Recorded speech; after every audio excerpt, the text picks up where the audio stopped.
అని చిరంజీవి గారిని మాట్లాడవలసిందిగా రిక్వెస్ట్ చేస్తున్నాము.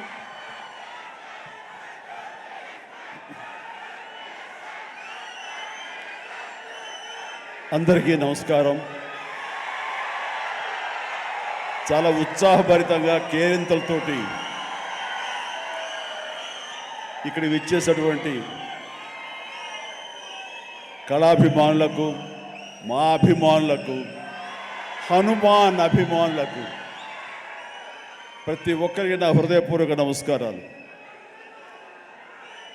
ముఖ్యంగా ఈనాటి ఈ హనుమాన్ ప్రీ రిలీజ్ ఫంక్షన్ రావడానికి దోహదపడినవి 4 కారణాలు. ఒకటి, ప్రత్యేకించి చెప్పనక్కర్లేదు, నా ఆరాధ్య దైవం.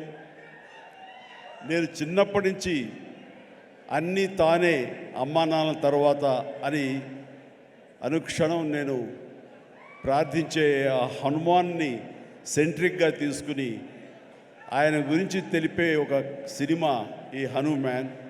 అదొక కారణమైతే డైపర్లో వేసుకునే స్థాయి నుంచి ఈరోజు డయాసులు ఎక్కే స్టేజ్కి వచ్చాడు నా ముందంటే అలా అంచెలంచెలుగా ఎదుగుతున్న తేజ సజ్జ ఒక కారణం. ఈ మధ్య ఈ ట్రైలరు, ఈ టీజరు, ఈ హనుమాన్ చూసినప్పుడు అందులో నాకు చాలా ఫినెస్, ఆ ఫైనాలిటీస్, ఆ విఎఫ్ఎక్స్ కానివ్వండి, కథ కానివ్వండి, ఆ సౌండింగ్ కానివ్వండి చాలా బాగుండి ఫస్ట్ టైం ఎవరి డైరెక్టర్ అని అడిగి తెలుసుకున్నాను. ఆ 3వ కాలం ఎవరంటే సురేష్ వర్మ. అండ్ అలాగే ఇవన్నీ తెలుసుకున్న తర్వాత నాకు అనిపించింది ఖచ్చితంగా ఈ సినిమా చాలా ఫైనెస్ట్ ఫిల్మ్ అవుతుంది అని తెలిసింది. ఆ తర్వాత కొద్ది రోజుల క్రితం వీళ్ళిద్దరూ నా దగ్గరకు వచ్చి ఈ సినిమాకి మీరు ముఖ్య అతిథిగా రావాలి అంటే అసలు ఏమాత్రం సమయం తీసుకోలేదు. ఖచ్చితంగా వస్తాను, మీతో ఉంటాను, అన్ని రకాలుగా నా ప్రోత్సాహం మీకు ఉంటుందని చెప్పేసి చెప్పడం జరిగింది. అండ్ నేను ఎప్పుడూ నా ఆరాధ్య దైవమైనటువంటి హనుమంతుడి గురించి ఎప్పుడు నేను చెప్పుకునే సందర్భాలు నాకు తారసపడలేదు, ఎక్కడ చెప్పుకోలేదు. కానీ ఒక్కొక్కసారి మనలో ఉన్న భక్తి చెప్పుకోవాలా అని నాకు అనిపిస్తుంటుంది, కానీ ఒక్కోసారి చెప్పుకోవాలి అని కూడా నాకు తోస్తుంటుంది. ఎందుకంటే ఏ ఆంజనేయ స్వామిని నేను తలుచుకుంటూ చిన్నతనం నుంచి ఒక నిబద్ధతతో, ఒక క్రమశిక్షణతో, ఒక లక్ష్యంతో, ఒక ధ్యేయంతో ఈ రోజున ఈ స్థాయికి వచ్చానో, ఎవరి అండదండలు, ఎవరి ఆశీస్సులు నాకున్నాయని బలీగా నమ్ముతానో, ఆ స్వామి మీద ఒక కథ వస్తుంది అంటే అలాంటి స్టేజ్ మీద ఆయనతో నాకున్న అనుబంధాన్ని చెప్పుకోవాల్సినటువంటి సిచ్యువేషన్ ఉంది. చెప్పుకోవాలి, చెప్పడం ధర్మం. ఎందుకంటే ఇక్కడ ఉన్నటువంటి ఎంతోమంది యూత్ ఉన్నారు, టీవీల్లో వీక్షిస్తున్న వాళ్ళు మరి ఎంతో లక్షల్లో ఉన్నారు. వీళ్ళందరికీ ఒక ఇన్స్పిరేషన్, ఒక మోటివేషన్ ఉంటుంది. కాబట్టి ఇక్కడ చెప్పడం అన్నది అది ఒక హిందుత్వం గురించో లేకపోతే మరొక మతం గురించో అని చూసుకోకుండా ఒక ఇన్స్పైరింగ్ పర్సనాలిటీ మనల్ని ఎంత పైకి రావడానికి, మనల్ని అత్యంత స్థానం నిలబెట్టడానికి ఎలా దోహదపడతాడు, పూర్తిగా ఆయనకి మనం సరెండర్ అయిపోతే అన్న దానికి ఒక ఎగ్జాంపుల్గా ఈ హనుమంతుడు నేను తీసుకున్నాను. చిన్నప్పటి నుంచి ఆయనే నమ్ముకున్నాను. కాబట్టి అది మీరు కూడా ఎవరైనా సరే అలా నమ్ముకుంటే కనుక అలా స్థాయికి, ఉన్నత స్థాయికి వస్తారు. మీకు అది ఇన్స్పిరేషన్గా ఉంటుందన్న ధ్యేయంతో ఈరోజు చెప్పాలనుకుంటున్నాను. ఇది చాలా మనసు అంతరాంతరాల్లో నుంచి నేను వెలిబుచ్చుతున్నటువంటి ఇది. మా ఇంట్లో ఎవరు దైవభక్తులు లేరు.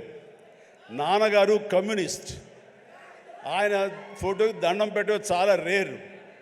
ఎప్పుడైనా అమ్మ కోరిక మేరకు తిరుపతి వెళ్ళి ఆ స్వామి దర్శనం చేసుకుని వచ్చేసేవాళ్ళం తప్ప, శనివారం అమ్మ వెంకటేశ్వర స్వామికి దండం పెట్టేది తప్ప, అంతమించి ఎవరు ఫోటోలకు దండం పెట్టగాని, స్వాముల్ని కొలవడం కానీ, దేవుణ్ణి ప్రార్థించడం కానీ ఏమీ లేదు.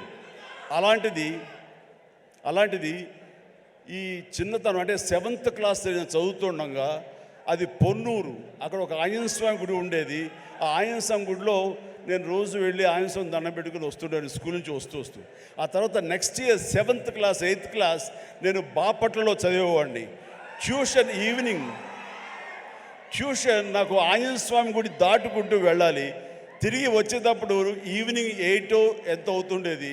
కొంచెం చీకటిగా ఉండేది. ఇప్పుడు అంత బిజీగా అప్పుడు ఉండేవి కాదు కాబట్టి కొంచెం భయంగా ఉంటుండేది. కానీ ఆ హనుమంతుడి గుడి పక్క నుంచి వెళుతుంటే అందులో ప్రసాదాలు ఇచ్చే సమయం, ఆ వంక ఈ వంక ఆకలి అవుతుండేది. వెళ్ళి ప్రసాదం కోసం హనుమంతుడితో భక్తి ఏర్పడింది నాకు. అలాగా ప్రసాదం తీసుకుంటూ అక్కడే తింటూ ఆయా స్వామి ఆ పూజారి ఎవరైతే ఉన్నారో ఆయన చెప్పే విషయాలు ఆ హనుమంతుడి గురించి వింటూ అక్కడ హనుమాన్ చాలీసా ఆ పలకల మీద శిలా పలకల మీద రాస్తుంటే అవన్నీ ప్రాక్టీస్ చేస్తూ అలాగే తెలియకుండా నాలో ఆయన మీద భక్తిభావం అలాగ కుదిరిపోయింది. కుదిరిన తర్వాత అక్కడి నుంచి నేను మొగల్తూరు వెళ్ళి 7th 8th 9th క్లాస్ చదువుతాను. ఆ సమయంలో మా ఫ్రెండ్స్ తోటి బజార్లో వెళ్తుంటే మీకు గుర్తుండి ఉంటుంది, చాలామంది ఎవరైతే విలేజ్ నుంచి వచ్చారో వాళ్ళకి బాగా తెలుసు, రోడ్డు మీద ఒక చెక్స్ ఉన్నటువంటి ఒక ఇది వేసుకుని ఒక్కొక్క చెక్స్లో ఒక్కొక్క వస్తువుని ప్లాస్టిక్ వస్తువులు రకరకాల వస్తువులు పెట్టి ఒక క్యాలెండర్ ఉండేది. క్యాలెండర్ కింద మిఠాయిలు అతికించేవాడు. సో మనం 2 పైసలు 3 పైసలు ఇస్తే ఆ మిఠాయి మనకి ర్యాండమ్గా చింపుకోవచ్చు. అది ఓపెన్ చేస్తే ఇంత పెప్పర్మెంట్ ఉంటుంది. ఆ పెప్పర్మెంట్ వెనకాల ఒక నెంబర్ ఉంటుంది. ఆ నెంబర్ చూసుకుని చెక్స్లో చూసుకుంటే ఏ వస్తువు, అది ప్లాస్టిక్ దువ్వెన రావచ్చు, ప్లాస్టిక్ అద్దం రావచ్చు, ఒక్కోసారి ఏమీ రాకపోవచ్చు. అలా చూసుకుంటే నాకు ఒక క్యాలెండర్ వచ్చింది. ఆ క్యాలెండర్ ఇచ్చాడు. ఓపెన్ చేస్తే హనుమంతుల వారి క్యాలెండర్, ప్రసన్న ఆంజనేయ, గుండె చీల్చుకున్నది. ఆ హనుమంతుడు వాడు ఏ సమయంలో వచ్చిందో ఈ రోజుకి మా ఇంట్లో అది అలా కొలువై ఉంది. ఆంజనేయ స్వామి ఫ్రేమ్ కట్టి అది పూజిస్తూనే ఉన్నాను గత ఎన్నో సంవత్సరాలుగా. దాదాపుగా నాకు 12-13 సంవత్సరాలు అప్పటి నుంచి.